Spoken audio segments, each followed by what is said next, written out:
Could you briefly trace the steps from beginning to end for a sequence, especially say a battle scene? Let's take the most element scene, that particular scene, right after all the TIE fighters come at you, and then you look and you see a million of them everywhere. So, Okay. from the storyboards to the finished product. Well, the storyboards, Joe Johnston and George, and basically those two would get together and try and put visuals into all of George's ideas, and Joe would draw many, many storyboards trying to lock down what George wanted.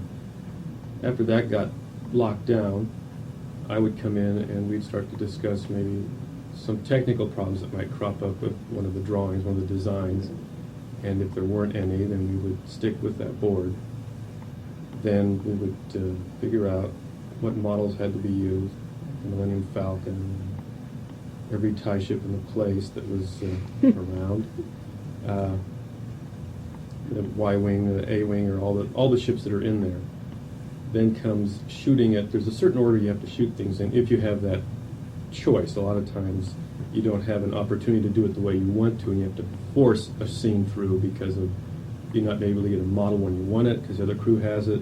You can't get on the camera when you want it, so things get real mixed up. But after you figure out what order things have to be shot in, I would shoot the Falcon first. That's really the main element, even though it's hard to tell in that shot what the main element is, and the Rebel ships that follow it. Then we would place the TIE ships, choreograph that whole thing where they would have to go in to skim certain parts of the Falcon and then drift off, go into the background so you can still see them because you don't want to lose them behind the big ship that's in front of everything else.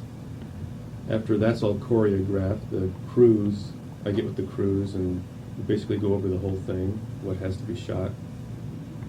And one TIE ship, of course, works for many TIE ships. We just keep shooting it over and over and over with different programs that is put into the computer. We used, I guess, the Flex mainly for that shot. And Don Dow and his crew did most of that sequence. And we just keep shooting one TIE ship after the next, which was pretty unheard of at the time. We could never do that on Star Wars, of course, on Empire. Technically, it was impossible. But now with the optical printer built up as nice as it is, it can handle many elements. I think it was about 70 on that shot. And another way we faked the feeling of many TIE ships is we had a bunch of cutouts on a glass sheet, 2 glass sheets that were moving against each other in the background, and the camera moved away from that. So you have all these little cutouts flying in the background, converging on a center point. So the feeling is the whole sky is filled with models going everywhere.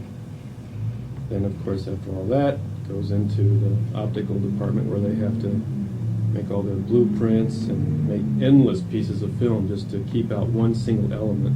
So I don't know how many they had to generate for that. I'd hate to think probably 500 separate pieces of film just to get that shot to work.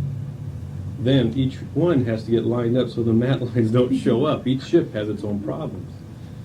It's not easy. And of course the background elements had to be put in. There's Endor, there's I don't remember, the Death Star, there's a fleet out there somewhere. Too much stuff.